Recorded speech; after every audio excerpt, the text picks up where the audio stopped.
تو لوگ کہتے ہیں دعائیں قبول کہاں ہوتی ہیں؟ چلو جس کو مانگا تھا وہ نہیں ملی تو بھی ٹھیک ہے، دعا رد ہو گئی، وہ کسی اور کو مل گئی اور ٹینشن، اس کے بچے بھی ہو گئے، یہ اس سے بڑی ٹینشن، اور پھر اس سے بڑی ٹینشن اس کے بچے ہم کو کیا کہہ رہے ہیں؟ ماموں کہہ رہے ہیں۔ تو کہاں دعائیں قبول ہو رہی ہیں؟ سب الٹی ہو رہی ہیں۔ تو یہ وسوسے دماغ میں آتے ہیں، بھائی وہ نہیں ملی کوئی اور مل جائے گا، اللہ کچھ اور دے دے گا آپ کو، اس سے اچھا دے دے گا۔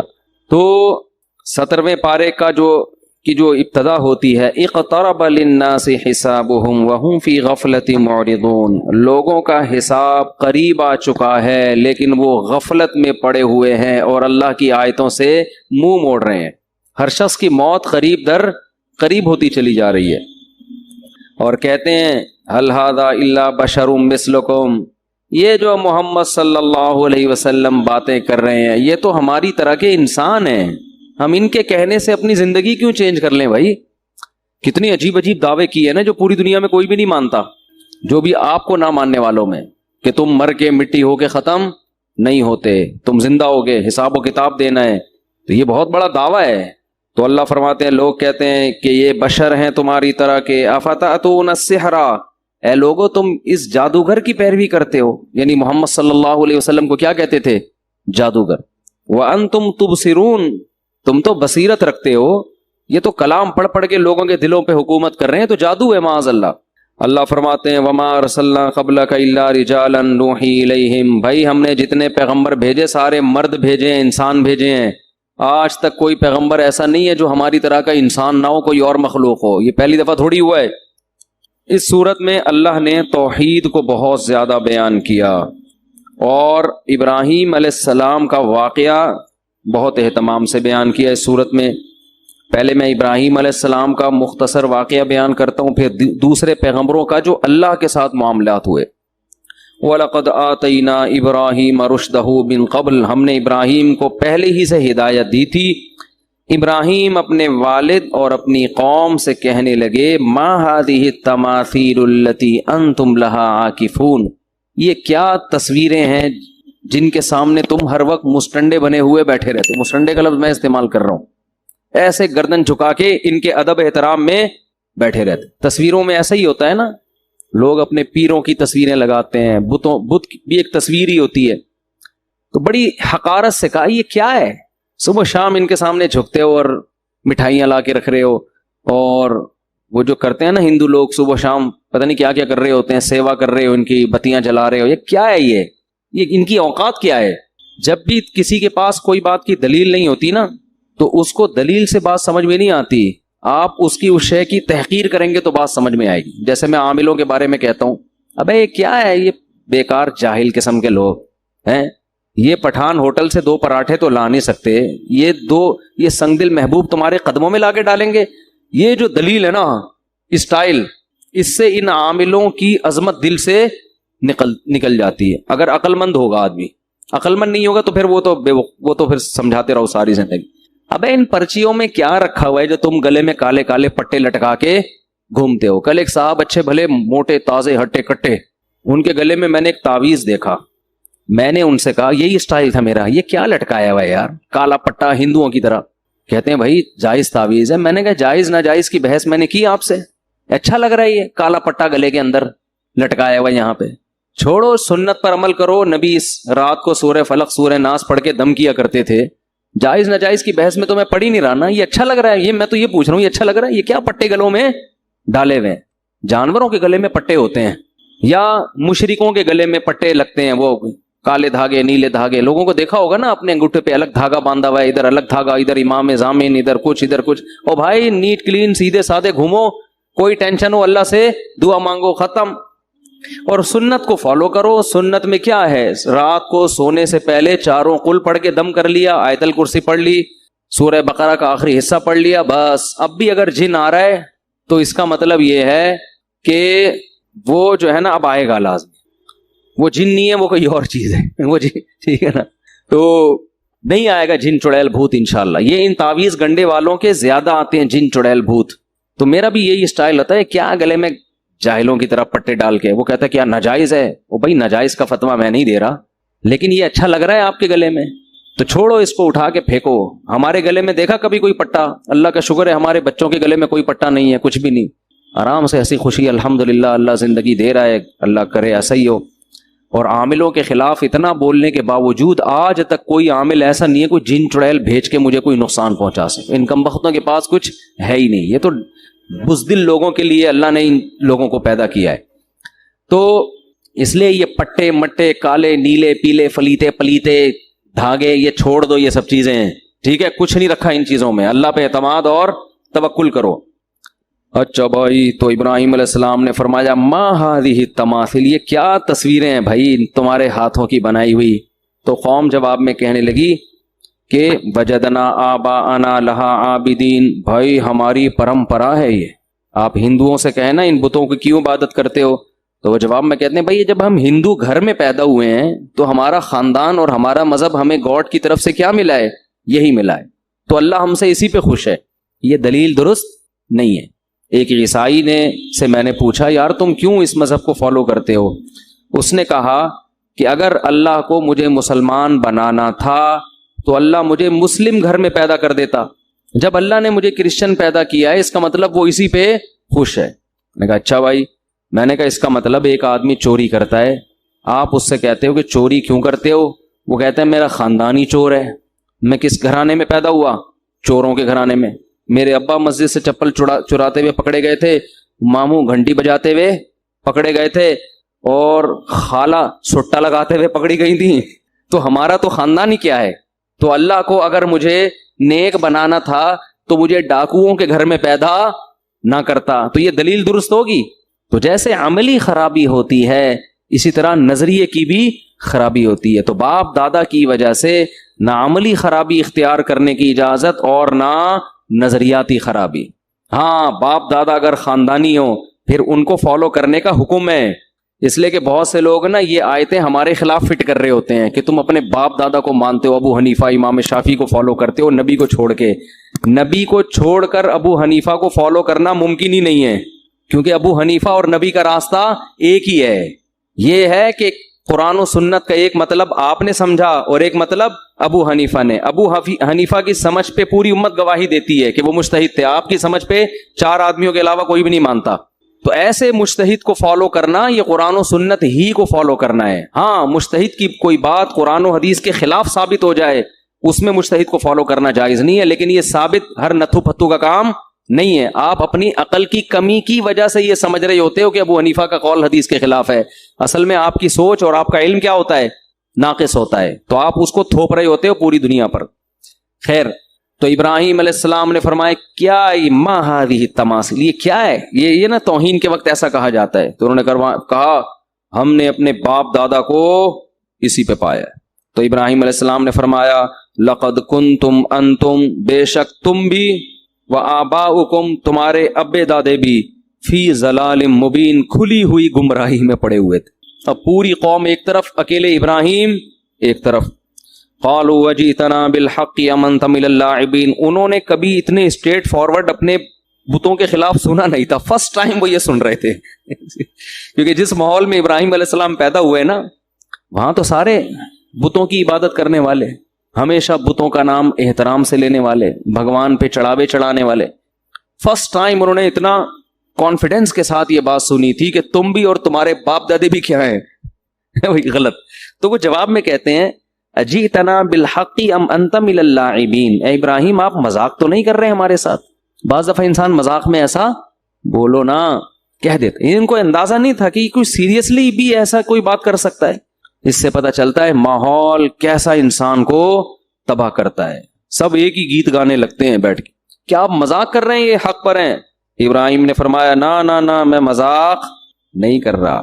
ربکم رب السماوات والارض, تمہارا رب یہ نہیں ہے, وہ ہے جس نے آسمانوں اور زمین کو بنایا. وَأَنَا عَلَى ذَلِكُمْ مِنَ الشَّاهِدِينَ, اور میں اس پر گواہ ہوں, میں گواہی دیتا ہوں کہ یہ خدا نہیں ہے. خدا کون ہے جس نے آسمانوں اور زمینوں کو بنایا. اور پھر کہنے لگے وَتَاللَّهِ لَأَكِيدَنَّ أَصْنَامَكُمْ, ایک تدبیر سوچی انہوں نے, یہ دل میں کہا انہوں نے کہ یہ لوگ, وہ تو کئی سال سمجھاتے رہے نا, قرآن تو مختصر واقعہ بیان کرتا ہے, سمجھاتے رہے ان کے سمجھ میں نہیں آیا. تو حضرت ابراہیم کے دل میں آیا کہ ایک ورک شاپ کرواتا ہوں میں ان کو. ٹھیک ہے نا, کیا کرواتا ہوں, ایک پراپر ورک شاپ, ایک پریکٹیکل کر کے میں ان کو دکھاتا ہوں. تو ابراہیم علیہ السلام نے کیا کیا, انہوں نے سوچا کہ جس دن یہ لوگ تہوار منانے جائیں گے, ان کا کوئی تہوار آتا تھا اس میں سب اکٹھے ہوتے تھے. یہ بھی عجیب بات ہے, ہر قوم تہواروں میں اکٹھی ہوتی ہے اور مسلمان عید کے دن ہر ایک اپنی اپنی مسجد میں اخپل طریقے سے نماز پڑھا رہا ہے, حالانکہ ہمیں تو زیادہ بڑا اجتماع کرنا چاہیے نا. یہ بھی ایک عجیب سا کام ہو رہا ہے مارکیٹ میں. تو انہوں نے کہا کہ میں دل میں کہا تاللہ لاکیدن اصنامکم, میں تمہارے بتوں کی گت بناؤں گا. انہوں نے کہا جب جو ہے نا پریکٹیکل کر کے دکھاؤں گا پھر شاید ان کو عقل آ جائے. تو وہ قوم کہیں تہوار میں جانے لگی, حضرت ابراہیم سے کہا آپ بھی چلیں. انہوں نے فرمایا انی سقیم, میری طبیعت ٹھیک نہیں ہے. تو یہ جو کہا نا طبیعت ٹھیک نہیں ہے, تو یہ بظاہر تو جھوٹ ہے لیکن حقیقت میں جھوٹ نہیں تھا. ان کی نیت یہ تھی کہ ان بتوں کو دیکھ دیکھ کے میری طبیعت خراب ہو رہی. اس کو توریہ کہتے ہیں کہ آپ ایک لفظ بولتے ہیں اس کا مطلب آپ کچھ اور لیتے ہیں اور سامنے والا کچھ اور, یعنی ذو معنی لفظ استعمال کرنا. تو حضرت ابراہیم نے ذو معنی لفظ استعمال کیا, میری طبیعت خراب ہے. انہوں نے کہا چلو ٹھیک ہے آپ آرام کریں, ہم چلے جاتے ہیں. تو پھر کیا کیا, فجعلہم جذاذا الا کبیرا لہم, سب کو ٹنڈا اور لنجا کر دیا. انہوں نے گئے نا ان کے جو بھی ان کا بت خانہ ہوگا اس کے اندر بہت سارے بت تمیز سے رکھے ہوئے تھے, یہ روزی دینے والا, یہ اولاد دینے والا, یہ شادی کرانے والا, یہ کوئی شادی کر کے پھنس گیا تو اس کو اس مصیبت سے نکالنے والا. مختلف قسم کے بتوں کی ورائٹیز تھیں.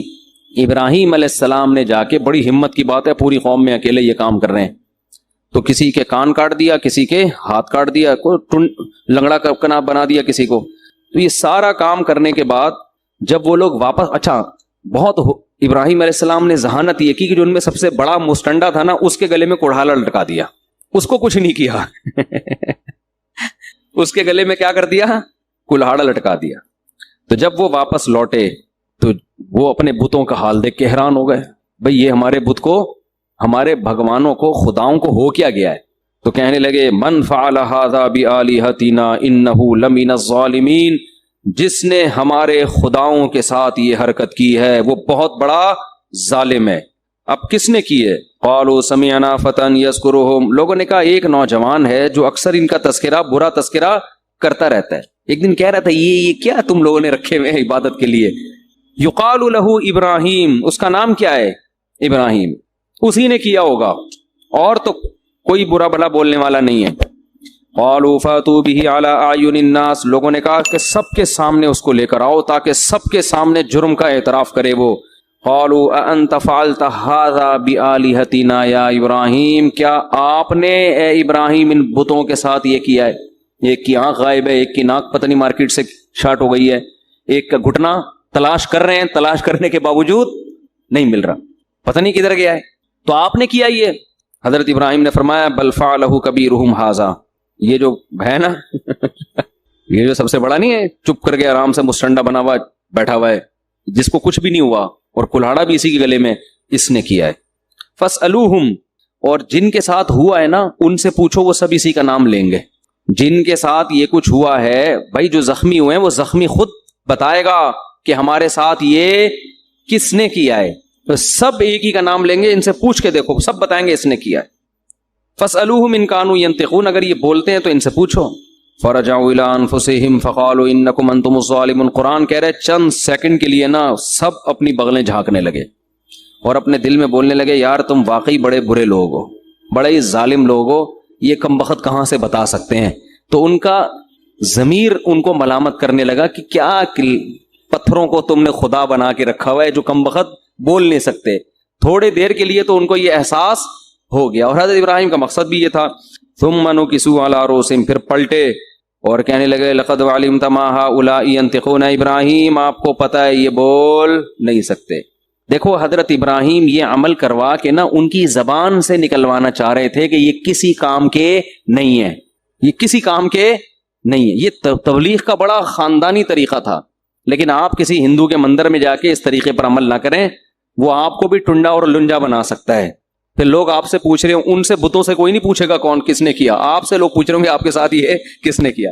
تو وہ ابراہیم تھے, وہ اللہ کے پیغمبر تھے, وہ انہی پہ جچتا تھا. آپ اپنی حیثیت کے مطابق ہنسی خوشی زندگی گزاریں جیسے گزر رہی ہے, ٹھیک ہے نا, بس تبلیغ کر دیا کریں محبت کے ساتھ. تو فرجعوا الی انفسہم, قال افتعبدون من دون اللہ ما لا ينفعکم شیئا ولا یضرکم, حضرت ابراہیم نے فرمایا تو کیا تم ایسوں کی عبادت کرتے ہو جو نہ تمہیں نقصان پہنچا سکتے ہیں اور نہ تمہیں نفع، جو اپنا دفاع نہیں کر سکتے، وہ تمہارا کیا کریں گے؟ اف لکم ولما تعبدون من دون اللہ، تف ہے تمہارے اوپر. کیسا انداز ہے دیکھو تبلیغ، تف ہے تمہارے اوپر اور جن بتوں کی تم عبادت کرتے ہو ان پہ بھی تف ہے، کسی کام کے نہیں ہے یہ. تو جواب میں کیا؟ باطل آدمی کے پاس دلائل تو ہوتے نہیں، دھمکیاں ہوتی ہیں. تو کہنے لگے حرقوہ وانصروا آلہتکم، لوگو ابراہیم کو جلاؤ اور اپنے خداؤں کی حفاظت کرو. خدا تو خود بندوں کی حفاظت کرتا ہے، ادھر کس کی حفاظت ہو رہی ہے؟ بھگوانوں کی حفاظت ہو رہی ہے. اللہ فرماتے ہیں قلنا یا نار کونی بردا وسلاما علی ابراہیم، آگ میں ڈالا گیا، ہم نے آگ کو حکم دیا ہے آگ ابراہیم پر ٹھنڈی اور سلامتی والی ہو جا. اللہ نے ابراہیم علیہ السلام کو بچا لیا اور ابراہیم علیہ السلام نے علاقہ چھوڑ دیا، کیونکہ اب وہ سمجھ گئے کہ یہ لوگ ماننے والے نہیں ہیں. علاقہ چھوڑا. اللہ نے آپ کو کیا نعمت دی؟ وَنَجَّيْنَاهُ وَلُوطًا إِلَى الْأَرْضِ الَّتِي بَارَكْنَا فِيهَا لِلْعَالَمِينَ، آپ کے بھانجے حضرت لوط بھی آپ پر ایمان لے آئے، دونوں چلے گئے برکت والی زمین ارض شام میں. لوط علیہ السلام کو وہاں ایک قوم کی طرف اللہ نے بھیجا، اور اللہ فرماتے ہیں وَوَهَبْنَا لَهُ إِسْحَاقَ، ہم نے ابراہیم کو ہبہ کر دی، گفٹ میں اسحاق ایک بیٹا دے دیا. وَيَعْقُوب، اور بیٹے کے بعد پوتا بھی انہی کی زندگی میں دے دیا یعقوب. وَكُلًّا جَعَلْنَا صَالِحِينَ، اور سب کو ہم نے نیک بنایا. اور پھر اللہ نے نوح علیہ السلام کا تذکرہ کیا، پھر اللہ نے سلیمان اور داؤد علیہ السلام کا مختصر تذکرہ کیا، اور پھر اللہ نے ایوب علیہ السلام کا تذکرہ کیا. وَأَيُّوبَ إِذْ نَادَىٰ رَبَّهُ أَنِّي مَسَّنِيَ الضُّرُّ، حضرت ایوب علیہ السلام بہت طویل عرصے بیمار رہے ہیں، بہت شدید تکلیف میں. اللہ فرماتے ہیں گڑ گڑا کے اللہ سے دعائیں مانگی، اے اللہ مجھے مصیبت پہنچی ہے، انت ارحم الراحمین، تو سب سے زیادہ رحم کرنے والا. دیکھو اللہ کا ہر ایک کے ساتھ معاملہ دوسروں سے مختلف. اگر یہ بیماریاں، ٹینشنیں، پریشانیاں اللہ کے عذاب ہوتے تو پیغمبروں کو ملتے ہی ہے. حضرت ایوب کی تو زندگی کا بہت بڑا حصہ کس میں گزر گیا؟ بیماری میں. اور اسی بیماری میں آپ کے بچے بھی آپ سے، بچوں کی بھی موت ہو گئی. تو اللہ فرماتے ہیں آتیناہ اہلہ، ہم نے ایوب کو جب شفا دی تو ان کے گھر والے بھی ان کو دے دیے، اور اس جیسا اور بھی ہم نے ان کا خاندان بڑھا دیا. اس سے یہ بھی پتہ چلتا ہے بھائی فیملی اللہ کی بہت بڑی، بولو نا، نعمت. پیغمبر کو کیا ضرورت بیوی بچوں کی؟ تو اللہ سے ان کا اتنا گہرا تعلق، لیکن اللہ نعمت کے طور پہ بیان کر رہا ہے. اب اس کی تفسیر میں علماء کا اختلاف ہوا ہے کہ اس کا مطلب کیا ہے. یا تو وہ مر گئے تھے اللہ نے زندہ کر دیا، یا اور کوئی دوسرا خاندان بڑا دے دیا، اولاد میں خوب اللہ نے ان کے برکت دے دی. تو قرآن سے پتہ چلتا ہے کہ بڑا خاندان، زیادہ بچے، یہ اللہ کی طرف سے آزمائش نہیں ہے بلکہ اللہ کی طرف سے نعمت ہے. یہ پیغمبروں کو آزمائشوں کے بعد ملی ہیں یہ چیزیں نعمت کے طور پر. اللہ فرماتے ہیں وَأَدْخَلْنَاهُمْ فِي رَحْمَةٍ وَظَنُّونِ إِذْ ذَهَبَ مُغَاضِبًا، اور مچھلی والے کا بھی تذکرہ کریں. انہیں بھی ایک پریشانی آئی تھی، وہ اللہ سے ناراض ہو کے چلے گئے. یہ قرآن کی ایک اصطلاح ہوتی ہے، اللہ سے کوئی بھی ناراض نہیں ہوتا. اور کیا قرآن کہہ رہا ہے فَظَنَّ أَن لَّن نَّقْدِرَ عَلَيْهِ، یا یہ بھی ہو سکتا ہے قوم سے ناراض ہو کے، غضبناک ہو کے کہ میری قوم ایمان نہیں لا رہی ہے.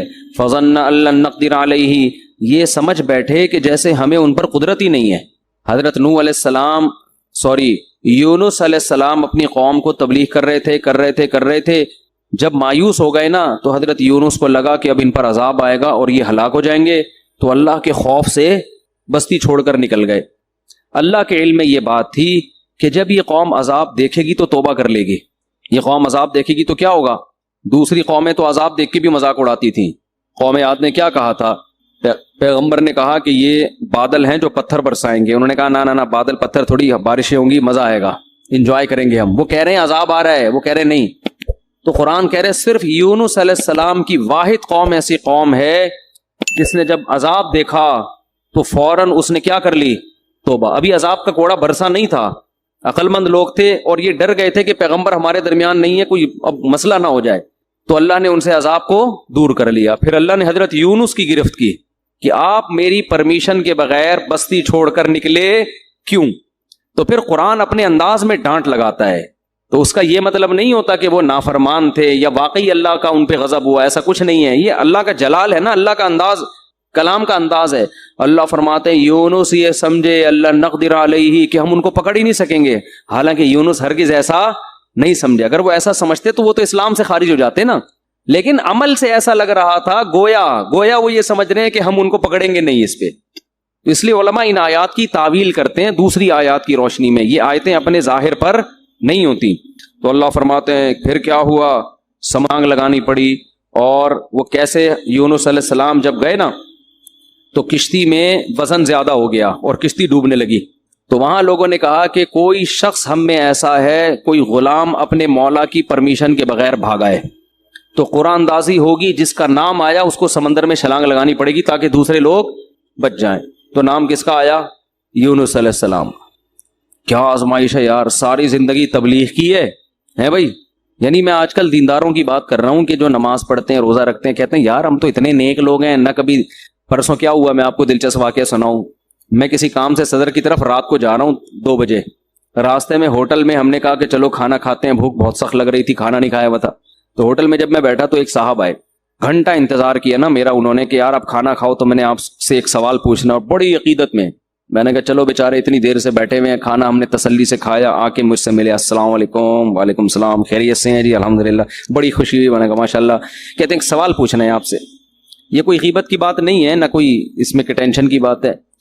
مجھے کہنے لگے کہ میں ساری زندگی ایمانداری سے میں نے ملازمت کی ہے, کبھی کسی کا 1 روپیہ نہیں دبا, لیکن میرے پاس اتنی غربت ہے کہ میرے پاس گھر جانے کا کرایہ بھی نہیں ہے.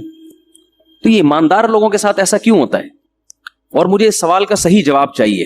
میں نے کہا بھائی بعض دفعہ ہوتا ہے, اللہ کی طرف سے آزمائش ہوتی ہے, عموماً تو ایسا نہیں ہوتا. ایماندار لوگوں کے مال میں اللہ برکت دیتا ہے, لیکن کبھی کبھار اللہ کی طرف سے آزمائش بھی آتی ہے اور بے ایمان لوگ ترقی بھی کر جاتے ہیں. پھر میں نے مثال دی سابق صدر کی. میں نے کہا ایمانداری کا عالمی ریکارڈ قائم کیا ہے, مگر آپ دیکھو پیسہ ہے کہ آیا ہی چلا جا رہا ہے. آئے پوری اسٹیل میں 1 چمچ اسٹیل کا کھا سکتے ہیں آپ, ہیں بھائی؟ 1 چمچ ہم اسٹیل کا چبا نہیں سکتے, اور بعض لوگ پوری اسٹیل ملے کھا گئے ہیں. تو میں نے کہا دیکھو یہ تو اللہ کی طرف سے. مجھے کہتے ہیں جواب درست نہیں ہے. کہتے ہیں آپ کے جواب سے میں بالکل بھی مطمئن نہیں ہوا. پھر میں نے یہ بات ان کو سمجھائی. کہہ رہے ہیں آپ کے جواب سے میں بالکل مطمئن نہیں ہوا, السلام علیکم, آپ جا سکتے ہیں. میں نے کہا بھائی میرے پاس تو یہی جواب تھا, وعلیکم السلام, اپنا خیال رکھیے گا. خیر انہوں نے مجھ سے معذرت بھی کی کہ اگر آپ کو تکلیف ہوئی تو معذرت چاہتا ہوں. تو یہ ہمارے ہاں بہت سے دینداروں میں ہے کہ ہم نماز بھی پڑھ رہے ہیں, ہم تو ایمانداری سے نہ کسی کا دل دکھاتے ہیں, نہ یوں کرتے ہیں نہ یوں کرتے ہیں, پھر بھی آزمائشیں آ رہی ہیں. تو بھائی یونس علیہ السلام کو دیکھو, ساری زندگی تبلیغ کی ہے اور نکلے بھی اللہ کے خوف سے. یعنی اس لیے نہیں کہ تبلیغ چھوڑ کے معاذ اللہ بھاگ رہے ہوں, بھائی اللہ کا عذاب نہ آ جائے. تو اللہ کا عذاب تو ایسی چیز ہے کہ اس سے تو بھاگنا ہی چاہیے. لیکن نتیجہ کیا نکل رہا ہے؟ نام کس کا آ رہا ہے قرآن اندازی میں؟ حضرت یونس کو تو سوچنا چاہیے تھا کہ اللہ جب میں تیری ساری زندگی میں نے تبلیغ کی ہے اور اب عذاب آ رہا ہے تو میں بھاگ رہا ہوں, تو کنوینس کا انتظام کس کے ذمہ ہے بھائی؟ اللہ کم از کم بائی روڈ کا انتظام کر دے, یا بائی ایئر کا انتظام کر دے, یا شپ کا کوئی انتظام کر دے. یہ انتظام تو تیرے ذمہ. اپنے کرایہ خرچ کر کے میں کشتی میں بیٹھ رہا ہوں اور وہ کشتی کیا ہو رہی ہے؟ ڈاماڈول ہو رہی ہے. تو اس وقت ان کو خیال آیا ہوگا کہ کشتی میں ڈوبنے کا خطرہ ہے, کوئی بات نہیں, دوسرا کوئی بندہ یہاں سے اترے گا, ہم تو بچیں گے کیونکہ ہم تو اللہ کے پیغمبر اور بہت نیک. عجیب بات, کسی کا نام نہیں آ رہا. نام بھی کس کا آیا ہے؟ یونس. تو اب جب نام آیا تو بھی اللہ سے شکایت نہیں کہ یہ کیا ہو رہا ہے میرے ساتھ. کنوینس کا اللہ نے کوئی انتظام بھی نہیں کیا پراپر ہے بھائی, اور ایسی کشتی میں بٹھوا دیا جو اب کیا کر رہی ہے؟ ڈوب رہی ہے. اور اللہ نے تو مجھ سے بڑے بڑے وعدے کیے تھے, اور اب اتنے درجنوں لوگوں میں نام کس کا آ رہا ہے؟ میرا. کچھ بھی نہیں ہے. چلو سمندر میں چھلانگ لگائیں گے, کوئی پھٹا وٹا مل جاتا ہے, کہیں تیر کے آدمی چلا جاتا ہے, کچھ نہ کچھ دیر تو زندہ رہتا ہے نا. ادھر سمندر میں چھلانگ لگائی اور مچھلی منہ کھول کے کھڑی ہوئی ہے, لے بھائی مچھلی کے پیٹ میں, لیکن ایک حرف شکایت کا نہیں آ رہا. قرآن ہمیں یہ سب کیوں بتاتا ہے؟ اللہ سے اچھا گمان رکھو, ہر غلطی اپنے کھاتے میں ڈالو. ہر غلطی نہیں بھی ہو تو بولو میں غلط ہوں. ہر غلطی کس کے کھاتے میں؟ بھائی میں ہی غلط ہوں. مجھے یاد ہے ایک دفعہ ہم جب چھوٹے بچے تھے نا, اس وقت تبلیغ والوں میں بڑا جوش ہوتا تھا, اب بھی ہے لیکن وہ والا جوش رہا نہیں ہے. وہ بڑا جوش ہوتا تھا بھائی. وہ جب 3 دن کی جماعت آتی تھی نا, پورے محلے کو ہلا کے جاتی تھی. وہ ہر ایک کو لے کے, کوئی گٹر کے ڈھکن پہ بیٹھے ہوئے اس کو سمجھا رہے ہیں, ادھر لے آ کے چائے پلا رہے ہیں. بڑا اب بھی ہے لیکن ظاہر ہے جو چیز شروع میں ہوتی ہے اس میں جوش زیادہ ہوتا ہے. تو وہ بہت محنت تھی. تو کیا کہہ رہا تھا میں؟ نہیں, مچھلی کی بات. ہاں, تو مجھے یاد ہے ان میں ایک ساتھی تھے, انہوں نے جماعت میں بہت وقت لگایا ہوا تھا, سال لگے ہوئے تھے ان کے اندرون ملک بیرون ملک, بڑے محنتی اور بڑے متحرک. تو ایک دن وہ بس میں میرے ساتھ بیٹھ گئے, ہم سفر کرنے لگے. تو میں نے ان سے بات کی, میں نے کہا اللہ نے آپ سے بڑا کام لیا ہے, بہت کام لیا ہے, بہت لوگوں کو اللہ نے آپ کے ذریعے ہدایت دی. مجھے کہتے ہیں بھائی میں تو کام بگاڑنے والے لوگوں میں سے ہوں, تبلیغ میں کچھ لوگ ایسے لگے ہوئے ہیں جو کام کیا کر رہے ہیں, بگاڑ رہے ہیں, تو میں بھی انہی نالائقوں میں سے ہوں. مجھے ان کا یہ اسٹائل بڑا پسند آیا. میں نے کہا اتنا کام کر رہے ہیں یہ بندہ, لیکن اگر ذرا سی کسی نے تعریف کر دی تو کیا کہہ رہے بھائی تبلیغ میں کچھ لوگ ایسے ہیں جو بیڑا غرق کر رہے ہیں تبلیغ کا, انہی بیڑا غرق کرنے والوں میں سے ایک میں بھی ہوں. اب کوئی بے وقوف ہوتا تو کہتے پھر نکل جاؤ تبلیغ سے, ٹھیک ہے نا. تو یہ تواضع ہے کہ بھئی ہم کیا کر رہے ہیں, ہم تو کام بگاڑنے والوں میں سے ہیں. تو اللہ کو یہی پسند ہے, دعوے اور بڑی بڑی باتیں نہیں کرنی چاہیے. تو یونس علیہ السلام کو جب مچھلی کے پیٹ میں گئے ہیں تو قرآن کہہ رہا ہے احساس ہو گیا یونس کو کہ غلطی کس کی ہے بھائی میری, کچھ غلطی ہوئی ہے, ورنہ اللہ غلط نہیں کر سکتا کسی کے ساتھ. فنادا فی الظلمات, قرآن کہہ رہا ہے اندھیروں میں پکارا, ایک تو مچھلی کے پیٹ کا اندھیرا, ایک سمندر کی تہ کا اندھیرا, اور ایک رات کا اندھیرا. یہ رات کو واقعہ ہوا ہے, کتنا خوف ہوگا.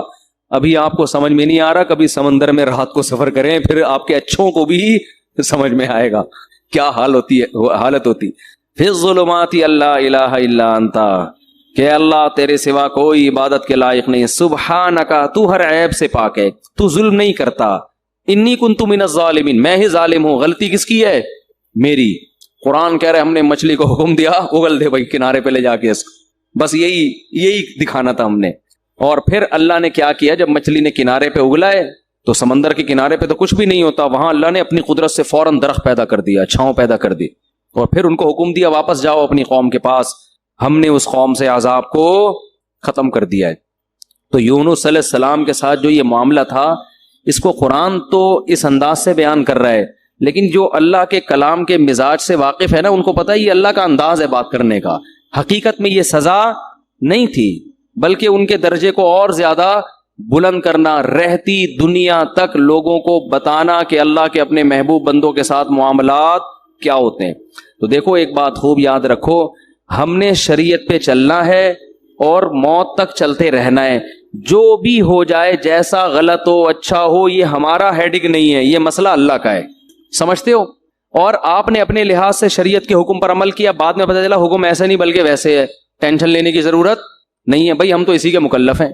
جیسے یونس علیہ السلام اس وقت یہ سمجھ رہے تھے کہ مجھے یہاں سے بھاگ جانا چاہیے, بھائی عذاب آئے گا تو میں بھی پس جاؤں گا, تو اپنے لحاظ سے بالکل ٹھیک کیا.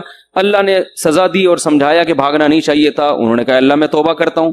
اب یہ نہیں کہ اسی غم کو لے کے بیٹھے رہے میں بھاگا کیوں تھا, کاش میں نہ جاتا, کاش میں یہ نہ ہوتا. نہ, یہ کاش واش کے لفظ نہیں.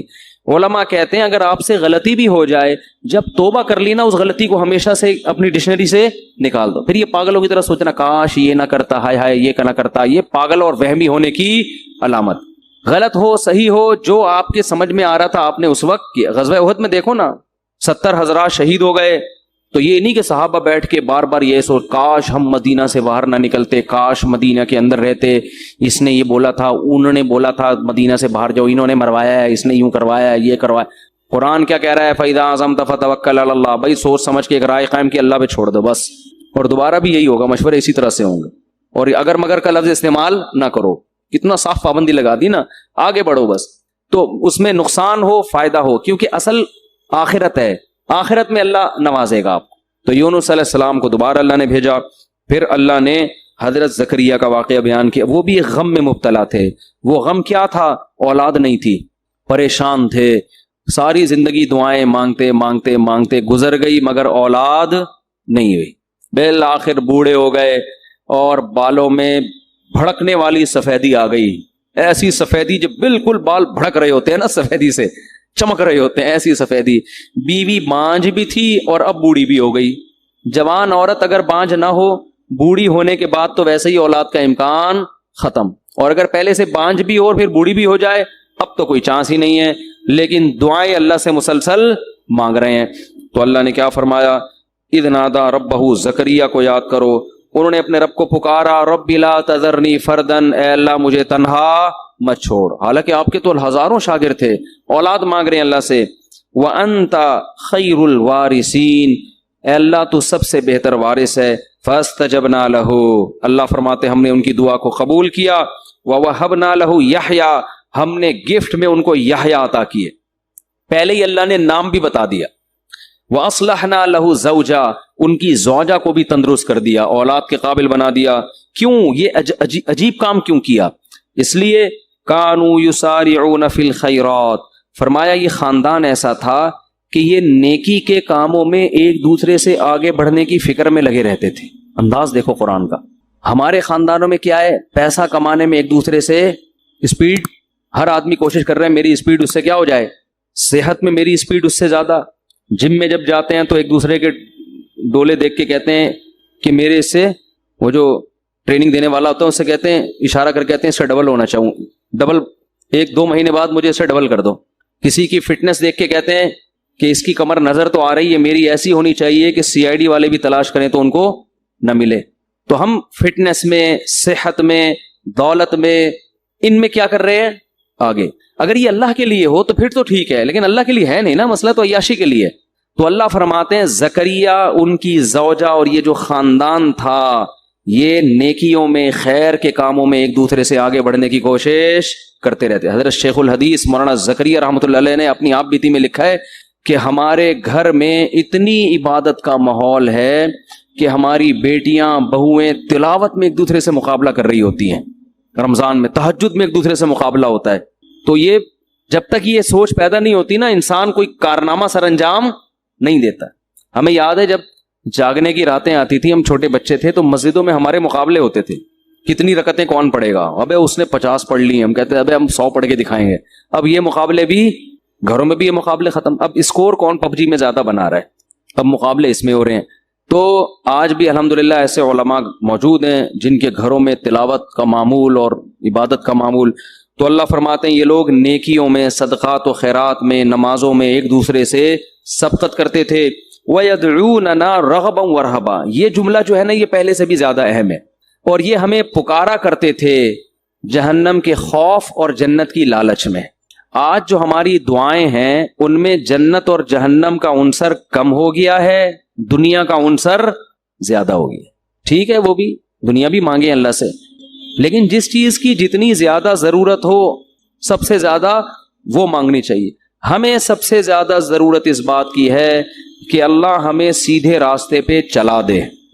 دنیا تو گزر جائے گی جیسی تیسی، تبھی حدیث میں یہ دعا آئی ہے لا تجعل مصیبتنا فی دیننا، اے اللہ اگر کوئی مصیبت ہمارے مقدر میں لکھی ہے نا تو وہ دین میں نہ آئے، دنیا میں آ جائے، وہ نہیں آ رہی بات۔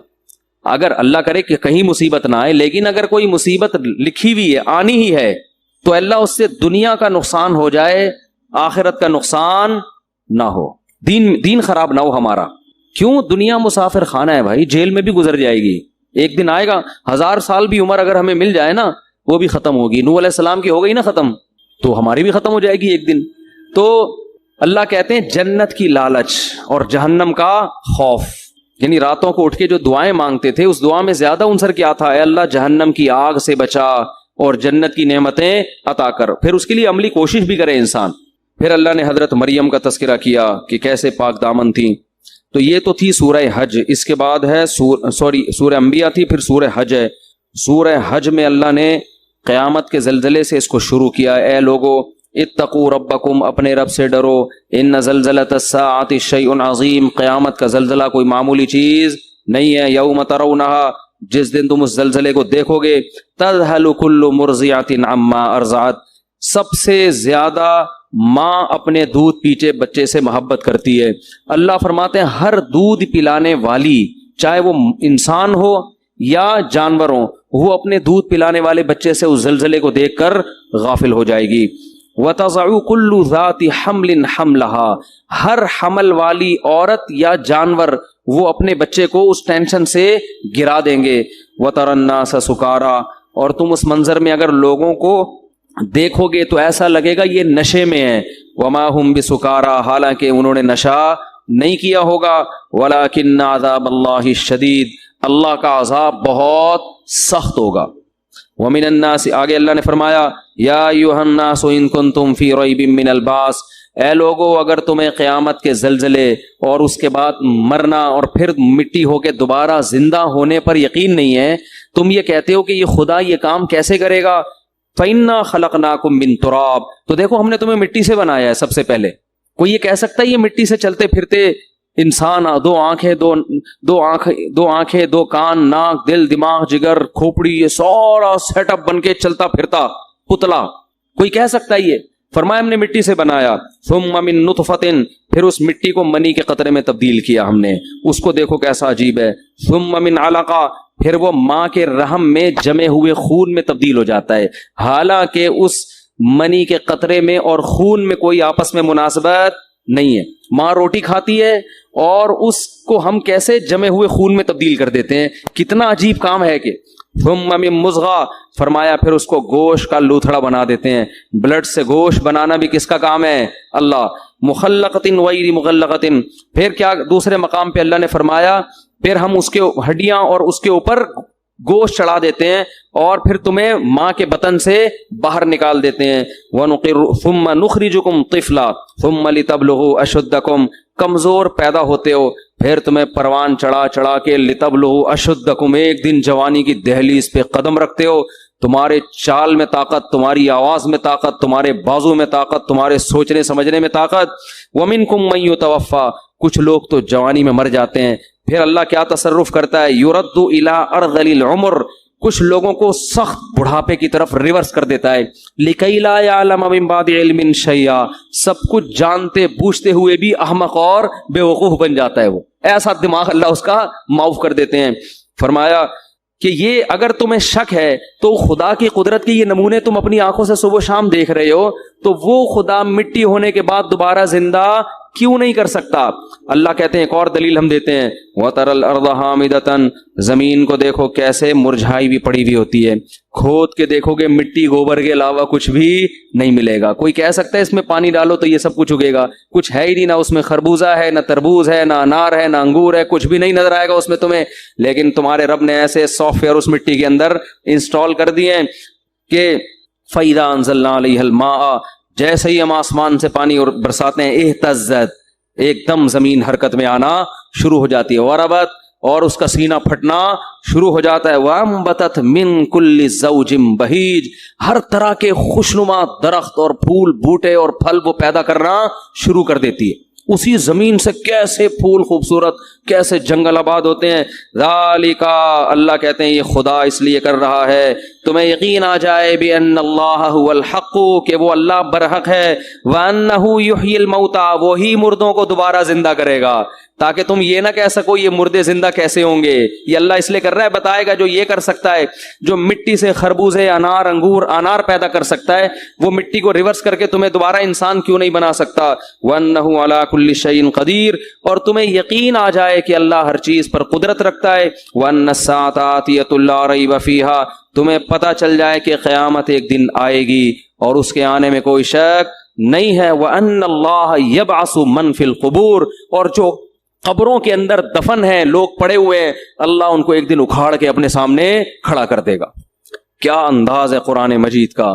دنیا میں سب سے بڑا احمق اور بے وقوف وہ ہے جو یہ کہتا ہے کہ ہم مٹی ہو کے ختم ہو جاتے ہیں، بھلا کون اس مٹی میں دوبارہ جان ڈالے گا؟ صبح و شام اللہ پانی برسا کے مٹیوں میں ہی تو جان ڈال رہا ہے جو ہم کھا رہے ہیں، یہ انار مٹی ہی تو ہے جو آپ کھاتے ہیں، یہ کھجور مٹی ہی تو ہے جو ہم کھاتے ہیں، یہ روٹی مٹی ہی تو ہے جو ہم کھاتے ہیں، گوشت مٹی ہی تو ہے جو جانور نے کھایا اور اس سے گوشت بنا، دودھ مٹی ہی تو ہے، یہ سارے، اور ہم بھی تو مٹی ہیں، مٹی سے کیسے مختلف چیزیں اس نے بنا دی، اس پہ نہیں مان رہے کہ اللہ کی قدرت، اور اعتراض کس پہ کر رہے ہیں؟ مٹی سے دوبارہ انسان کیسے بنے گا؟ تو اللہ فرماتے ہیں یہ سب ہم اس لیے تو اپنے قدرت کے نمونے دکھا رہے تاکہ تمہیں پتہ چل جائے۔